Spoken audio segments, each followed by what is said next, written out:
Good morning class second. आज हम English grammar में मॉडल टेस्ट पेपर नंबर 4 को सॉल्व करेंगे, जो कि बेस्ड है चैप्टर नंबर 7, 8 एंड 9 पर। चैप्टर नंबर 7, 8 और 9 बहुत ही इजी चैप्टर्स है, इनमें ज्यादा कॉन्सेप्ट नहीं है। तो चलिए शुरू करते हैं। पहली एक्सरसाइज हमारी है फिल इन दी ब्लैंक्स। नीचे कुछ वर्ड्स लिखे हुए हैं, आपको ये बताना है कि इन वर्ड्स के साथ हम कौन सा आर्टिकल यूज करेंगे। क्या हम ए यूज करेंगे या फिर हम एन यूज करेंगे। ओके, तो चलिए the first one is question. आपको मालूम है ए और एन हम कब यूज करते हैं। एन का यूज हम करते हैं जब हम वर्ड को वॉवल साउंड से स्टार्ट करते हैं। मेरी बात को ध्यान से सुनिएगा, वॉवल साउंड से स्टार्ट होने वाले वर्ड्स के आगे हम एन का यूज करते हैं, और कॉन्सोनेंट साउंड से स्टार्ट होने वाले शब्दों के आगे हम किसका यूज करते हैं, ए का यूज करते हैं। वॉवल साउंड्स कौन कौन से होते हैं, आ, ई, ओ, आए, औ, ये सारे हमारे वॉवल साउंड्स होते हैं। तो हमें वर्ड को पहले बोल कर देखना होगा कि वह वॉवल साउंड से स्टार्ट हो रहा है या फिर कॉन्सोनेंट साउंड से। चलिए क्वेश्चन, क्वेश्चन क से स्टार्ट हो रहा है। अगर क्वेश्चन को हम हिंदी में लिखेंगे, क्वेश्चन की हिंदी नहीं, क्वेश्चन को हिंदी में लिखेंगे तो हम लिखेंगे क से, ठीक है। और क हमारा होता है व्यंजन। जब ये व्यंजन होता है तो इसको हम किससे इसके साथ हम क्या लगाएंगे, इसके साथ हम लगाएंगे ए, क्योंकि ये क्वेश्चन वर्ड जो है वो हमारा वॉवल साउंड से स्टार्ट नहीं हो रहा, वो हो रहा है हमारा कॉन्सोनेंट साउंड से स्टार्ट। सिमिलरली यूनिफॉर्म, अब आप यू को देखकर बोल देंगे मैम एन आएगा इसमें, है ना, लेकिन ऐसा नहीं है। यूनिफॉर्म किससे स्टार्ट हो रहा है, अगर इसको हम हिंदी में लिखेंगे तो ये य से स्टार्ट हो रहा है। किससे स्टार्ट हो रहा है, य से। और य जो होता है वो हमारा कॉन्सोनेंट साउंड में आता है, मतलब कि व्यंजन होता है। और जबकि ये कॉन्सोनेंट साउंड में आता है तो इसके आगे भी हम क्या लिखेंगे, ए ही लिखेंगे, ठीक है। अगला है एंग्री बॉय। एंग्री बर्ड्स नहीं है, एंग्री बॉय, नाराज लड़का। तो एंग्री बॉय जो हमारा वर्ड है या जो फ्रेज है, इसकी स्टार्टिंग हो रही है ए से। किससे हो रही है, ए, और ए हमारा वॉवल साउंड होता है तो इसके आगे हम लगाएंगे एन। अगला है ऑनेस्ट मैन। इसको हॉनेस्ट नहीं पढ़ते, इसको बोलते हैं ऑनेस्ट। एच जो होता है इसमें साइलेंट होता है, इसकी साउंड नहीं होती। Honest man. अब ये ओ से स्टार्ट हो रहा है, ऑनेस्ट, तो ये हमारा वॉवल साउंड में आएगा, इसीलिए इसके आगे हम लगाएंगे an honest man. The next one is school. School को जब हम हिंदी में लिखते हैं या जब हम बोलते हैं तो उसकी स्टार्टिंग होती है कॉन्सोनेंट साउंड से, स, ठीक है ना, स से। तो स मतलब कॉन्सोनेंट साउंड है, और कॉन्सोनेंट साउंड के लिए हम ए का यूज करते हैं, ठीक। And the last one is are. क्या है, आवर। इसमें भी एच साइलेंट होता है। अब जब ये एच साइलेंट है तो आ, ये किससे स्टार्ट हो रहा है, आ, यानी कि वॉवल साउंड्स। तो इसके आगे भी हम लगाएंगे एन आवर, ठीक है। अब हम देखते हैं next exercise. Use the apostrophe S and a proper word and fill in the blanks. नीचे जो एक्सरसाइज गिवन है, मतलब जो सेंटेंसेस गिवन है, उनमें एक ब्लैंक है। उस ब्लैंक में आपको एक सुटेबल वर्ड भरना है। एक ही वर्ड आएगा इसमें, और उस वर्ड के साथ आपको अपॉस्ट्रोफी एस का यूज करना है। आपको मालूम है ना अपॉस्ट्रोफी एस क्या होती है, हमने लिखा गर्ल और ऊपर कॉमा लगाकर एस। तो ये जो ऊपर कॉमा होता है इसको हम बोलते हैं अपॉस्ट्रोफी। क्या बोलते हैं, अपॉस्ट्रोफी। तो the dash bark is loud. अब आपको ये देखना है कि बार्क कौन करता है।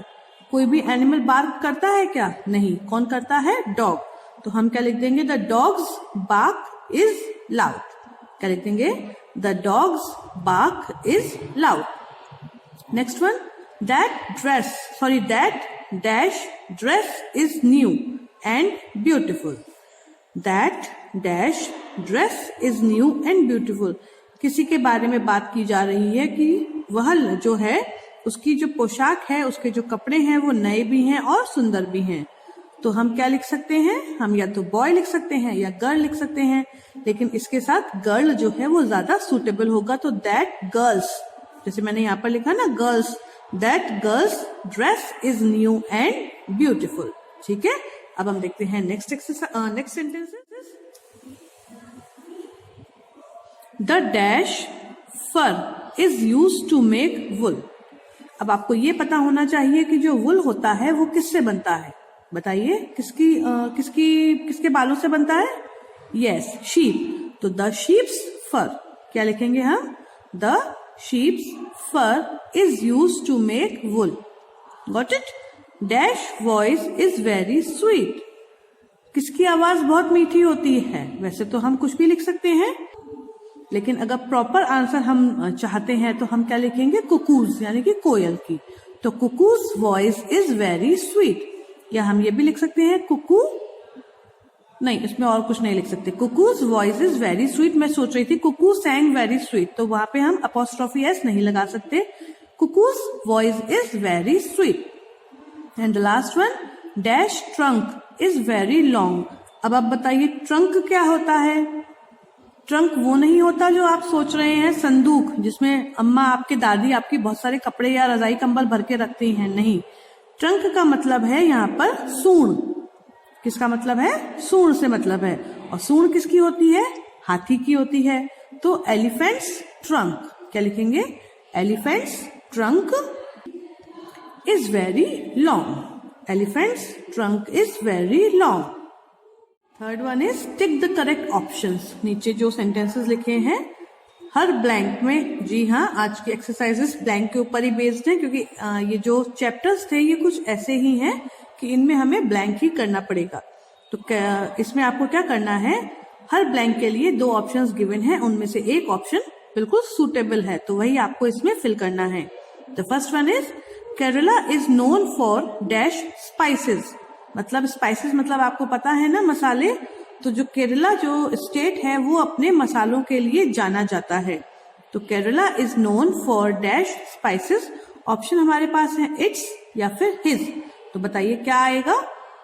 यस, अब आएगा इट्स, क्योंकि केरला जो है वो नॉन लिविंग थिंग है और नॉन लिविंग थिंग के संग हम इट्स का यूज करते हैं। My mother loves dash children. My mother loves dash children. मेरी मम्मी बच्चों से प्यार करती हैं। अब किसके बच्चे? माई की हर, मेरे कि उसके? अभी आप लोग कहेंगे हम तो अभी छोटे हैं, हम तो खुद बच्चे हैं, तो मम्मी अपने बच्चों से प्यार करती हैं। तो my mother loves her children. My mother loves, वो मम्मी में मेरी जो है वो अपने बच्चों से प्यार करती है। तो माई मदर के लिए यहाँ पर हर आएगा। I always respect our dash elders. I always respect dash elders. तो बताइए किसके बड़ों का मैं आदर करता हूं, अपने कि हम सबके? भाई जरूरी नहीं है कि हम सबके बड़े मेरे भी बड़े हों, वो हमारे से छोटे भी तो हो सकते हैं। तो चल, जैसे कि आपके जो बड़े भाई बहन हैं वो आपके मम्मी पापा के लिए छोटे हैं कि नहीं हैं? तो मैं अपने बड़ों का आदर करता हूं या करती हूं। तो अपने, आई के लिए अपने की इंग्लिश होती है my. I always respect my elders. ठीक है, अब हम देखते हैं next sentences. Students are giving dash test. छात्र जो हैं वो एग्जाम यानी कि टेस्ट, परीक्षा दे रहे हैं। तो तुम्हारी कि अपनी? बताइए, तुम्हारी परीक्षा दे रहे हैं कि अपनी, उनकी दे रहे हैं? सबका मतलब अपनी ही निकलेगा, लेकिन तुम्हारी दे रहे हैं कि उनकी दे रहे हैं? वे उनकी परीक्षा दे रहे हैं ना, तो यहाँ पर देयर आ जाएगा। और हिंदी में जब हम बात करते हैं तो लिख देते हैं अपने। Students are giving their test. छात्र अपनी परीक्षाएं दे रहे हैं। ठीक है। Manya likes dash watch. Manya likes dash watch. अब ऑप्शन हमारे पास है माई की हर। अब इसमें देखिए दोनों ही ऑप्शन सूटेबल हैं, लेकिन ज्यादा सूटेबल कौन सा है? अगर हम दोनों ऑप्शन के साथ हिंदी ट्रांसलेट करें तो मान्या को अपनी घड़ी पसंद है या फिर मान्या को मेरी घड़ी पसंद है। दोनों ही बातें सही हैं, लेकिन आप बताइए कि आपको अपनी चीज ज्यादा पसंद होगी कि दूसरे की?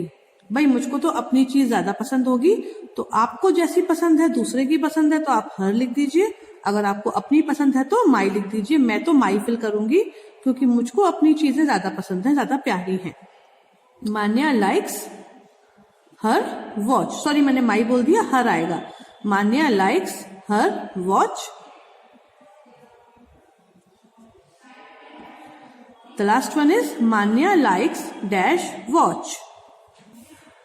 Fifth one is Manya likes dash watch. Manya को पसंद है घड़ी। किसकी? माई मतलब मेरी, हर मतलब उसकी। तो बताइए मान्या को किसकी घड़ी पसंद है? वैसे तो दोनों ही सूटेबल हैं, लेकिन ज्यादा सूटेबल कौन सा है वो देख लेते हैं। मान्या को किसकी घड़ी ज्यादा पसंद होगी? उसकी खुद की या फिर मेरी? भाई अगर मैं अपनी बात करूं तो मुझको तो मेरी चीजें ज्यादा पसंद हैं, तो मैं तो लिखूंगी हर। मान्या लाइक्स हर वॉच। ठीक है, आपको जो पसंद हो, मतलब आपको दूसरों की चीजें पसंद आती हैं तो आप माई लिख दीजिए, और आपको अपनी चीजें पसंद आती हैं तो आप हर लिख दीजिए। मान्या लाइक्स हर वॉच। अब देखते हैं लास्ट 2 एक्सरसाइजेस।